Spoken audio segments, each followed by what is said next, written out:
नमस्कार, मैं हूं आपके साथ अभिषेक पुंडी। ऑपरेशन सिंदूर में पाकिस्तान इतनी बुरी तरीके से पिटा है कि वो सपनों में भी ऑपरेशन सिंदूर को याद करता है।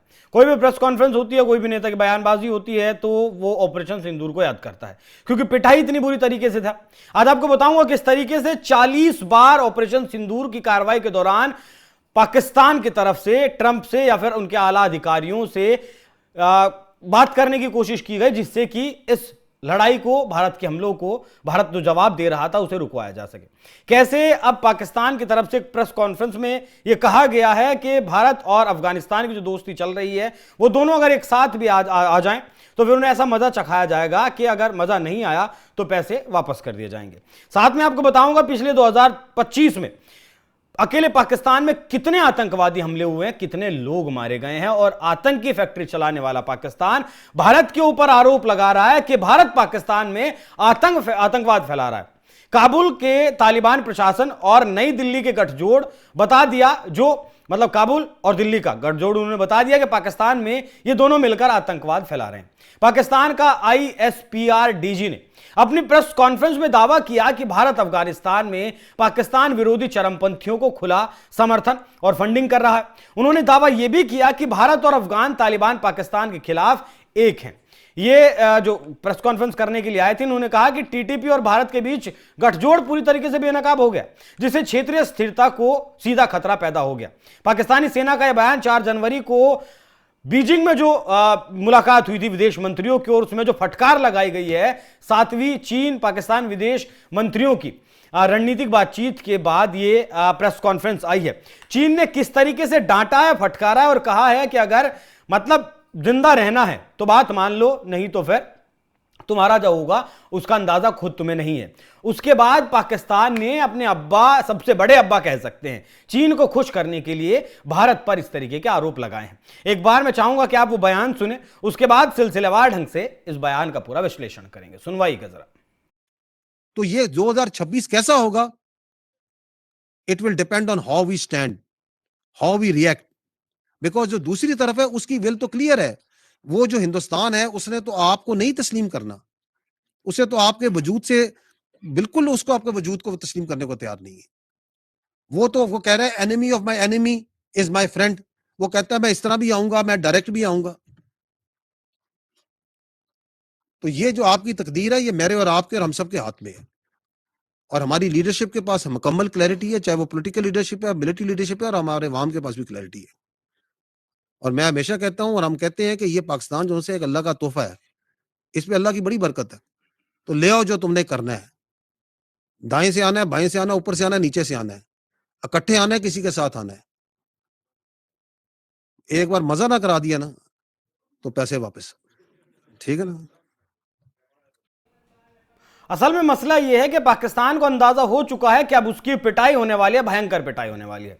एक रिपोर्ट यह दावा करती है कि 4 जनवरी को जो बीजिंग और पाकिस्तान के बीच मुलाकात हुई, उसमें बीजिंग ने पाकिस्तान में चीनी कर्मियों की सुरक्षा पर खतरे और CPEC को पूरा करने में नाकामी पर नाराजगी जाहिर की है। उसके बाद ये आपने देखा कि किस तरीके से इन्होंने जवाब दिया। बाकी डेटा आपको बताता हूं। PICSS का ये डेटा है, Pakistan institute for conflict and security studies, मतलब खुद पाकिस्तान की संस्था है, वही जो कुछ बता रही है वही बता रही है, हालांकि गलत बता रही है। कुल मिलाकर 5000 से ज्यादा हमले, आतंकी हमले पाकिस्तान में 2025 में हुए हैं, लेकिन इन्हीं की रिपोर्ट बताती है कि आतंकी हमले 1063 हुए हैं, जिसमें 2024 के मुकाबले 17% वृद्धि हुई है। 2014 के बाद ये सबसे ज्यादा है। 2025 में 664 सैनिक मारे गए हैं, जिसमें 26% की वृद्धि हुई है। 2011 के बाद यह भी सबसे ज्यादा है। कुल लोग जो मारे गए हैं वो 3387 हैं। इसमें 580 नागरिक हैं, 664 सुरक्षाकर्मी हैं और 2115 आतंकवादी उग्रवादी हैं, जिन्हें ये मारा गया है। इन्होंने खुद से बताया है। यह पाकिस्तान का डेटा है, लेकिन असल डेटा है जो कहता है वो 5000 से ज्यादा पाकिस्तान में आतंकी हमले हुए हैं। वो आपका बीएलए हो या फिर टीटीपी हो, कुल मिला के कितना आतंकवाद का इतिहास पाकिस्तान में है वो आप समझेंगे जो आतंकवाद का आरोप भारत पर लगा रहा है। लेकिन सबसे पहले चीन वाली कहानी समझ लीजिए। चीन पाकिस्तान इकोनॉमिक कॉरिडोर, जिसे आप सीपीईसी के नाम से जानते हैं, वो बहुत धीमी गति के साथ प्रगति कर रहा है। इस बात को लेकर इस्लामाबाद को बहुत सख्त संदेश भेजा गया चीन के द्वारा। पाकिस्तान में आतंकी संगठनों की अगर सबसे पहले संख्या की बात करें तो कोई सटीक आंकड़ा तो नहीं है, लेकिन अगर देखें कि एशियन टेररिज्म पोर्टल के मुताबिक पाकिस्तान से जुड़े या वहां सक्रिय कुल आतंकी संगठन की संख्या लगभग 160 है।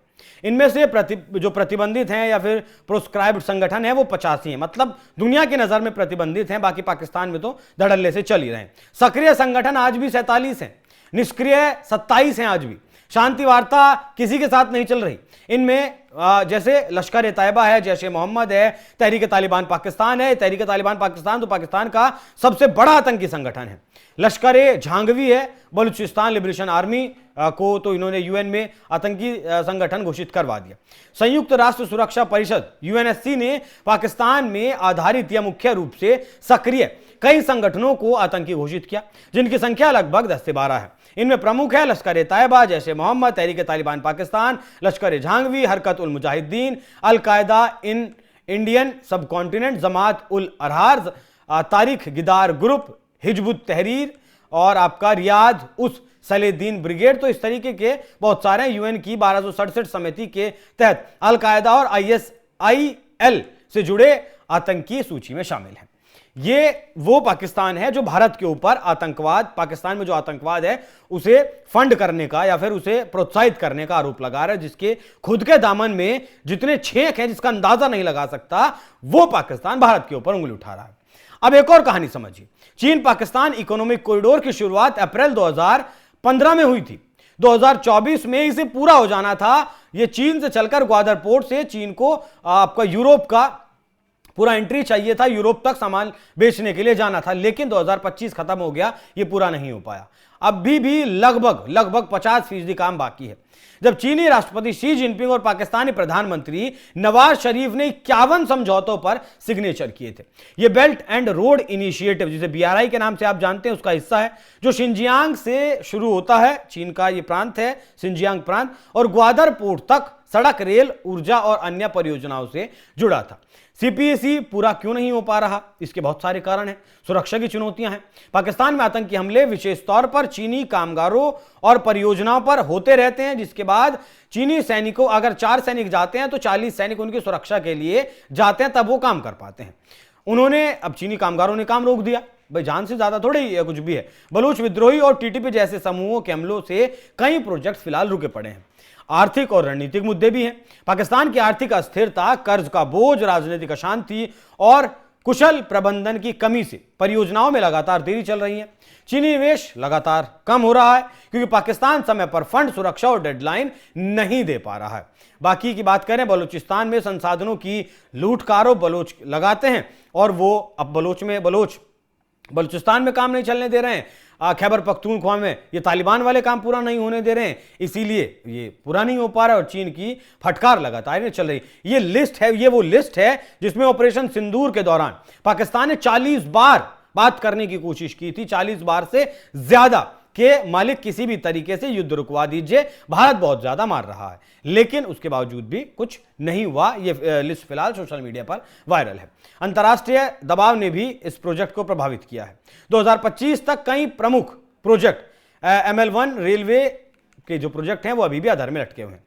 टीटीपी सीपीईसी को पूरा नहीं होने दे रहा और ना ही वो पूरा होने देगा, क्योंकि वो पाकिस्तानी सरकार का विरोधी है और सीपीईसी को पाकिस्तान चीन गठबंधन का प्रतीक मानता है। टीटीपी के हमले चीनी इंजीनियरों और परियोजनाओं पर होते हैं, जैसे दाशु हाइड्रो प्रोजेक्ट पर 2021 और 2024 के हमले, ताकि अर्थव्यवस्था को नुकसान पहुंचे, सरकार को कमजोर करे और वैचारिक रूप से गैर मुस्लिम मतलब जो चीनी है उन्हें निशाना बनाया जाए। टीटीपी का मानना है कि सीपीईसी पाकिस्तान की इस्लामी पहचान को कमजोर करता है और विदेशी हितों को बढ़ावा देता है।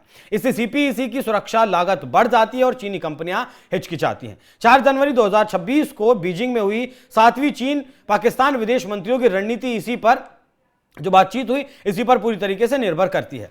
इस वार्ता में चीनी विदेश मंत्री वांग ही और पाकिस्तानी उप प्रधानमंत्री विदेश मंत्री इशाक डार मौजूद थे। इनमें पाकिस्तान से कहा गया कि आप आतंकवाद पर लगाम लगाइए। चीन ने पाकिस्तान से सभी प्रकार के आतंकवाद का मुकाबला कर रहे चीनी संस्थानों कर्मचारियों की सुरक्षा सुनिश्चित करने के लिए ठोस कदम उठाने की बात कही है। संयुक्त बयान में अफगानिस्तान में आधारित आतंकी समूह, जैसे जिसे टीटीपी के नाम से आप जानते हैं, को खत्म करने के लिए कहा है कि इसे खत्म करिए, कार्रवाई की मांग की गई। दोनों देशों ने आतंकवाद पर जीरो टॉलरेंस की नीति अपनाने, सुरक्षा सहयोग बढ़ाने पर सहमति जताई। लेकिन दोनों देश कैसे सहमति जता सकते हैं, क्योंकि पाकिस्तान तो खुद आतंकवाद की फैक्ट्री है। चीन ने पाकिस्तान के आतंकवाद विरोधी प्रयासों की सराहना भी कर दी कि आप अच्छा काम कर रहे हैं, लेकिन अंतर्राष्ट्रीय स्तर पर दोहरे मापदंडों का विरोध भी उन्होंने यहां पर कर दिया। अभी आप समझिए कि सीपीईसी वर्जन जो सीपीईसी था वो 2025 में चालू हो जाना था, उसके बाद सीपीईसी 2.0 शुरू होना था, लेकिन अब चीन ने पैसा देने से मना कर दिया है। चीन ने कहा है कि हमारे बीच तो समझौता हुआ था कि भैया सीपीईसी प्रोजेक्ट 1 जो है उससे जब काम शुरू हो जाएगा, जो पैसा आएगा उसे सीपीईसी 2.0 में लगाएंगे, लेकिन आप तो शुरू ही नहीं करवा पाए, अब हम आपको पैसा नहीं देंगे। इसीलिए पाकिस्तान लगातार चीन में जाकर गिड़गिड़ा रहा है। इससे पहले अभी आसिम मुनीर और शहबाज शरीफ भी वहां गए थे। ये अपग्रेडेड वर्जन है सीपीईसी का, सीपीईसी 2.0। इसे आगे बढ़ाने पर पाकिस्तान जोर दे रहा है, जिसमें उद्योग, कृषि, खनन, ग्वादर पोर्ट और काराकोरम हाईवे, आईटी सेक्टर शामिल है। पाकिस्तान को अपनी विकास परियोजनाओं को सीपीईसी से जोड़ने और तीसरे पक्ष की भागीदारी को आमंत्रित करने के लिए कहा गया। चीन ने पाकिस्तान के वित्तीय क्षेत्र को समर्थन देने का वादा किया है, हालांकि वो पहले लगातार मदद करता आ रहा है। उच्च स्तरीय आदान प्रदान बढ़ाने, रणनीतिक विश्वास, मतलब ये तो होता ही है कि पर्दे के आगे दुनिया को क्या कुछ बताओगे जाकर कि क्यों ये हो रहा है। सीपीईसी में की शुरुआत में देरी क्यों हो रही है, उसका भी आप मामला समझ लीजिए। उसका भी मामला है पाकिस्तान टीटीपी और बीएलए जैसे आतंकी समूहों पर हमलों को नियंत्रित नहीं कर पा रहा है, जिससे चीनी कामगारों और परियोजनाओं पर खतरा बढ़ जाता है। बलूचिस्तान और खैबर पख्तूनख्वा में सड़कें असुरक्षित हैं और आतंकी घटनाएं लगातार बढ़ रही हैं, जैसा कि डेटा आपको शुरुआत में बताया। इसके अलावा फंडिंग की कमी है, प्रोजेक्ट्स की डेडलाइन मिस हो चुकी है। ग्वादर पोर्ट, ग्वादर एयरपोर्ट और M8 मोटरवे के जो काम है वो आधार में लटके हुए हैं। आर्थिक स्थिरता नहीं है, कर्ज का बोझ लगातार बढ़ता जा रहा है। पाकिस्तान अफगानिस्तान संबंधों में तनाव लगातार बढ़ता जा रहा है। पाकिस्तान की तरफ से पारदर्शिता की कमी और मिनरल्स कॉन्ट्रैक्ट में अस्पष्टता ने भी चीन को नाराज किया है। सीपीईसी की पहली फेज में कई प्रोजेक्ट्स अभी भी पूरे नहीं हुए हैं, जिससे ये जो दूसरा प्रोजेक्ट है सीपीईसी 2.0, इसकी नींव लगातार कमजोर होती जा रही है। और जो बैठक हुई 4 जनवरी को, उसमें फटकार लगाई गई। उसमें फटकार लगने के बाद इनके ISPR आते हैं और आकर भारत पर फट जाते हैं कि भैया आप हमारे यहां आतंकवाद को प्रोत्साहन दे रहे हैं। जो लोग खुद आतंकवाद को पाल रहे हैं, आतंकवाद की खा रहे हैं, आतंकवाद को कहीं के एक्सपोर्ट कर रहे हैं, वो लोग भारत जैसे देश पर आरोप लगा रहा है। तो ये बौखलाहट है, क्योंकि जो पीछे डंडा पड़ा है, चीन नाम का बीजिंग में जो डंडा पड़ा है, उसका दर्द ये अब भारत पर दिखाने की कोशिश कर रहे हैं। बाकी असलियत दुनिया पाकिस्तान की जानती है। सीपीईसी कभी पूरा नहीं हो पाएगा, और जब सीपीईसी पूरा नहीं होगा तो सीपीईसी 2.0 कभी शुरू ही नहीं हो पाएगा। और जो $65 बिलियन का निवेश चीन ने पाकिस्तान में किया है, वो अपने अब्बा को उसे लौटाना पड़ेगा। पैसा उसके पास नहीं है तो वो कह देगा कि मालिक ले जाइए, हमारी किस जमीन का कोई टुकड़ा आपको चाहिए, उस जमीन के टुकड़े पर आप कब्जा कर लीजिए। यही पाकिस्तान का अंत है। बाकी आप लोग इस विषय पर क्या सोचते हैं, कमेंट बॉक्स में अपनी राय जरूर दीजिएगा। नमस्कार।